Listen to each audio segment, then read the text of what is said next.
This happened 3 summers ago, when I was living alone in a rented cabin on the outskirts of Hawthorne Ridge.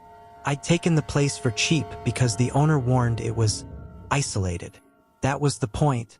I wanted quiet after years of city chaos. For the first month, I loved it. Mornings full of birdsong, nights cool and silent except for crickets. But one Thursday evening changed how I felt about being alone forever. I'd been running errands in town. By the time I drove back, the sun had dipped behind the trees, painting the gravel road in amber light. My cabin sat at the very end, surrounded by forest with only one way in or out. As I turned onto that road, I noticed a pale sedan parked just beyond the tree line about 200 feet from the drive. At first, I assumed someone was lost or waiting for cell service. Still, something about the way the car sat, angled slightly toward my cabin, engine off, made my skin tighten. I told myself not to overthink it. I went inside, locked up, and put groceries away. When I peeked out again, the car was still there, windows black in the fading light. Night came fast. I tried to relax with a book, but every creak of the wooden walls pulled my attention back to that car. Finally, around 9:30, I flicked off the porch light and stood at the window. The sedan's headlights flared on for a second, then off again, like whoever was inside wanted me to know they were still there. My heart thudded. I checked my phone, no signal. Landline was dead. A storm earlier must have knocked it out. I considered driving back toward town, but the road was narrow, and I didn't want to pass right by whoever was sitting out there. For almost an hour, I paced the cabin, lights off so they couldn't see me clearly. At 10:45, gravel crunched outside. I froze at the window. The pale sedan was rolling closer, slow and deliberate, headlights off. It stopped halfway up the drive. I ducked, watching from behind the curtains. A door creaked open. A tall shape stepped out, backlit by the moon. They stood utterly still, facing the cabin. Another door opened. A second figure emerged. My pulse hammered so hard I felt lightheaded. The first person moved to the trunk, lifting it just enough for a glint of metal to catch the moonlight. The second began walking up the drive, deliberate and unhurried. I scrambled for something, anything, to defend myself. All I found was a heavy flashlight. When I looked again, the figures were closer. One halfway up the drive, the other still at the trunk. Even through darkness, I could sense their eyes on me. Then, from behind them, new headlights swept around the curve of the road. For an instant, I felt relief, maybe a passing car. But instead of continuing, the lights slowed and stopped. A dark SUV idled there, engine running. 3 vehicles now, the pale sedan, the SUV, and my own truck by the porch. I was boxed in. I killed the cabin lights completely, heart slamming in my ears. I crawled to the back window, thinking about running into the woods. But the forest was thick, and I had only a flashlight. If they followed, I'd have nowhere to go. Then came the sound that still twists my stomach when I remember it. The slow crunch of footsteps circling the porch. Whoever it was had reached the steps. I gripped the flashlight like a weapon and crouched behind the sofa. The footsteps paused. Then a sharp knock echoed through the cabin. Silence stretched. Another knock, harder. A voice followed, low and calm. "We know you're in there." I didn't answer. My breathing sounded too loud in the stillness. After a minute, the voice spoke again, closer to the window. "Come out. We just want to talk." The way he said it, flat, emotionless, made clear that talking wasn't the plan. Suddenly, headlights from the SUV blazed to full strength, flooding the room with white. I ducked lower, shielding my eyes. The man on the porch pounded once more, then tried the doorknob. Thankfully, I'd locked it earlier. For what felt like forever, there was only the hum of the SUV and the whisper of wind through trees. Then, without warning, all the lights shut off at once. Pitch black swallowed the clearing. My instincts screamed to run. I crawled to the bedroom, eased open the window, and slipped outside into the shadows behind the cabin. I crept through wet grass toward the tree line, keeping low. When I reached the first row of pines, I glanced back. The The figures had gathered by the sedan, faint silhouettes against the cabin. One raised an arm, pointing directly toward where I crouched. I bolted into the woods. Branches clawed my clothes, but I didn't dare stop. I ran until my legs burned, until I could no longer see any light from the clearing. Finally, I collapsed behind a fallen log, gulping air and straining to hear. For a long time, there was nothing but the forest's whisper. Then I caught faint voices, more than two now, drifting between the trees. I stayed hidden, barely breathing, until silence returned. When dawn broke, pale light seeping through branches, I crept back. The driveway was empty. No sedan, no SUV, no footprints in the soft dirt except my own. Inside, the cabin looked untouched, but the front door handle bore fresh scratches, as if someone had tried a key that didn't fit. That morning I packed a bag and drove straight to town. My hands shook the entire way. I reported what happened, but the deputy only frowned and said there'd been no cars on the road that night according to patrol logs. I moved out a week later. Even now, whenever headlights linger behind me on an empty road, I feel the same icy dread crawl up my spine. Something about that night tells me they weren't thieves or pranksters. Whoever or whatever was watching had planned to get inside. I just happened to slip away before they decided the waiting was over.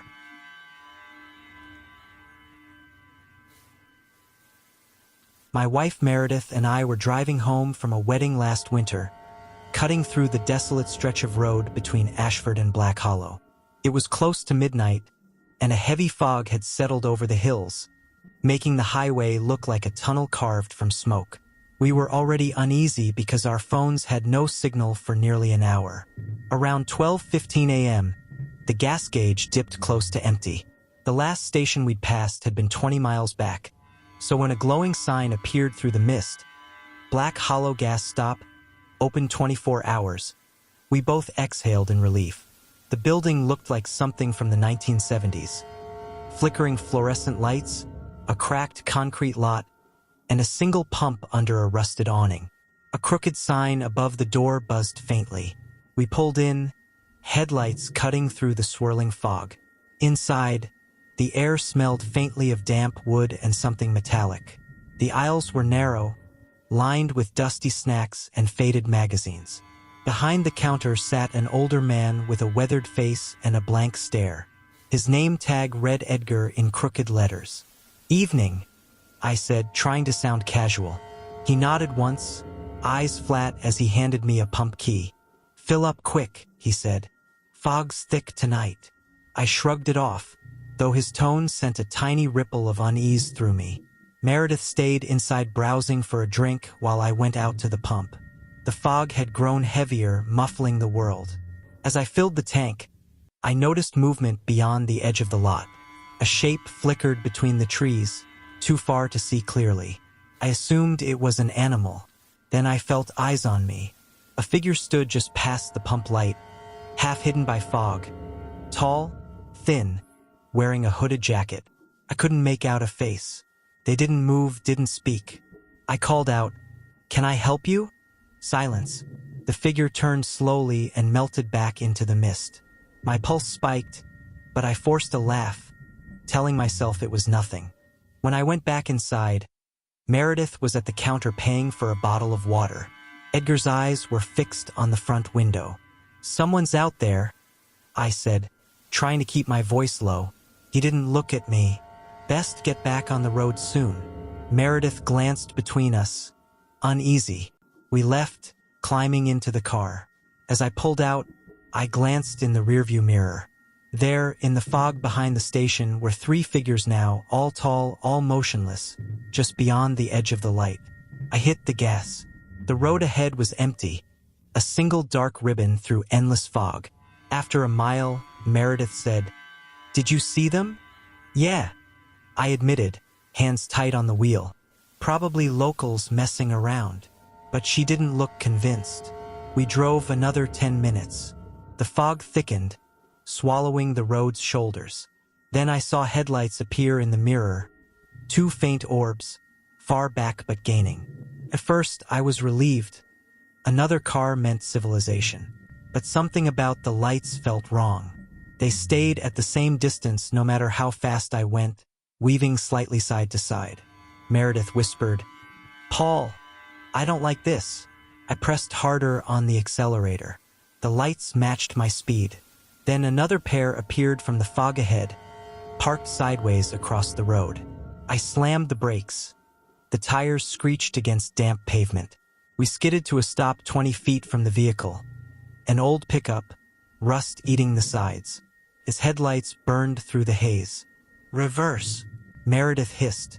I threw the car into reverse, spinning around, only to see the original set of headlights now blocking the way behind us. My heart pounded. We were trapped between two vehicles. I locked the doors. Meredith clutched my arm, staring as shadows stepped out of the fog near the truck. There were at least 4 of them, silhouettes elongated by mist and headlights. None spoke. One moved closer, slow and deliberate. Another scraped something metallic along the truck's side, the sound grating like a blade on stone. I leaned on the horn. The noise shattered the silence, but they didn't flinch. Then the truck's engine roared. It lurched forward an inch, headlights glaring brighter. "Drive!" Meredith screamed. I swung the wheel, veering into the narrow gap between the truck's bumper and the ditch. Gravel spat as we shot past. For an instant, I saw their faces in the beams.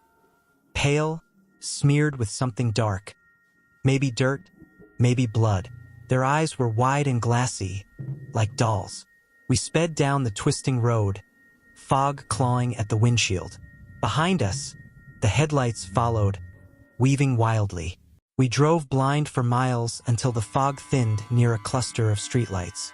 A highway sign glowed faintly ahead. When I risked a glance back, the lights were gone. We didn't stop until we reached a 24-hour diner in Ashford. Inside, under bright fluorescent bulbs, we finally breathed. I asked the cashier about the Black Hollow gas stop. She frowned. "That place," she said. "It shut down years ago after an accident. Whole family died in a fire out there." Meredith and I stared at each other. My hands were still trembling on the table. I've driven that route twice since, and I always make sure to fill up long before the hills. Even in daylight, I can't bring myself to look toward that foggy turnoff where the station sign used to stand.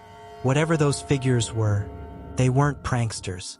And if we'd hesitated even a moment longer, I don't think we would have made it out of Black Hollow at all.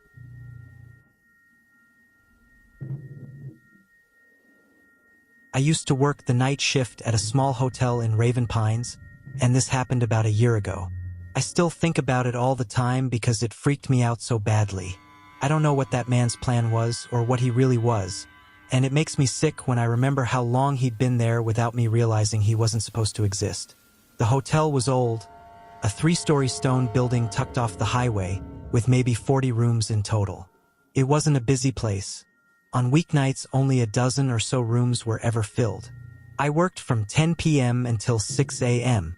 Most nights were silent except for the humming heater and the occasional groan of the pipes.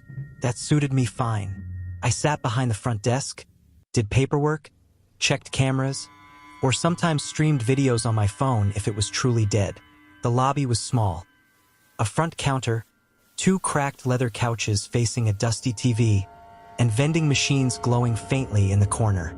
Behind the counter was a narrow office with a single computer, a chair, and a large glass window so I could watch the lobby while I worked. After midnight, the front doors locked automatically. Guests had to buzz, and I pressed a button to let them through. Usually nothing happened after midnight, maybe a late traveler, maybe a delivery. But one night, around 11, the buzzer sounded, and everything about that moment still makes my stomach clench. He stepped inside as soon as I released the lock. Mid-40s, tall but thin, wearing jeans, a baseball cap, and a black backpack. There was something washed out about his face, like he hadn't seen sunlight in weeks. He asked if there was a room for the night. I nodded, quoted the price, and he slid a card across the desk. I swiped it. It beeped as if approved, so I handed him a key card to room 214, second floor. but he just stared at me for a heartbeat too long, eyes blank and unblinking. After 4 seconds, he finally turned and walked toward the elevator. Nothing about him screamed danger, yet there was a weight in the air, an invisible fog that made me notice him. I went back to my chair and scrolled my phone. Around midnight, I looked up and froze. He was back in the lobby. He didn't approach the desk. Instead, he glided past, sat on the couch facing the TV, and stared at the dark screen. I figured maybe he couldn't sleep. Guests sometimes wandered out for air. But 30 minutes passed. He didn't touch his phone, didn't even close his eyes. He just stared, completely still. I got up for a drink from the vending machine. As I crossed the lobby, I felt his head swivel to follow my every step. I didn't look at him directly, but the weight of his gaze pressed against my back until I slipped behind the counter again. At 1 a.m., boredom made me check the reservation system. That's when I noticed something strange. Room 214 showed vacant. My first thought was a glitch. I checked the logs, no record of a check-in, no charge, nothing. I looked up the transaction history. The payment screen was empty. Confused, I called the room's phone. 10 rings, no answer. Then I checked the keycard entry log. It showed no one had opened the door that night. That's when it sank in. He'd never gone upstairs at all. I glanced at the couches. He was still there, locked onto the dark television. A heavy unease crawled up my throat. I sat frozen, wondering if I should confront him or call someone. My mind kept insisting it was just a computer glitch, but my gut whispered otherwise. After 15 tense minutes, I forced myself to walk over. "Everything okay, sir?" I asked, my voice tight. He turned slowly, expressionless. "Just couldn't sleep," he murmured, then turned back to the blank screen. I nodded and retreated, heart racing. By 2 a.m., he was gone from the couch. My stomach dropped. I scanned the lobby, empty. Then I saw him, half hidden in the hallway shadows near the restrooms, motionless, as if listening to something far away. I kept my eyes on the computer monitor, pretending to type, but every few seconds I flicked a glance. Still there, watching. After a long minute, he moved, drifting back to the lounge to sit like nothing had happened. I called my manager. She sounded groggy, told me to keep an eye on him and call police if anything escalated. Hanging up, I felt no safer. I checked the security cameras. He was prowling the first-floor corridor. He walked to the far end, paused for several minutes, then returned. Later, he slipped into the stairwell, lingering there in darkness for 10 whole minutes. Every time I looked up, he'd relocated, by the vending machines, near the elevator, half hidden in a corner where the light faded. He was always staring. By 3:30, my nerves were fraying. I phoned the non-emergency line, explaining that an unknown man was inside and might not be a guest. Dispatch promised to send an officer. While I waited, he drifted closer to the desk, just 15 feet away, watching me intently. He barely blinked. He didn't speak. I pretended to work, though my breath came shallow and fast. 3:50, the buzzer rang. My pulse leapt. Maybe the cops? No, only a weary traveler returning. I let him in quickly. The man's head turned, eyes following the guest all the way across the lobby. The way he studied him made my skin crawl. Moments later, he slipped out of view again. I scanned the cameras. There he was, standing outside a first-floor guest room door, motionless. That was enough. I called 911. I told them an intruder was lurking near guests' rooms. They dispatched officers immediately.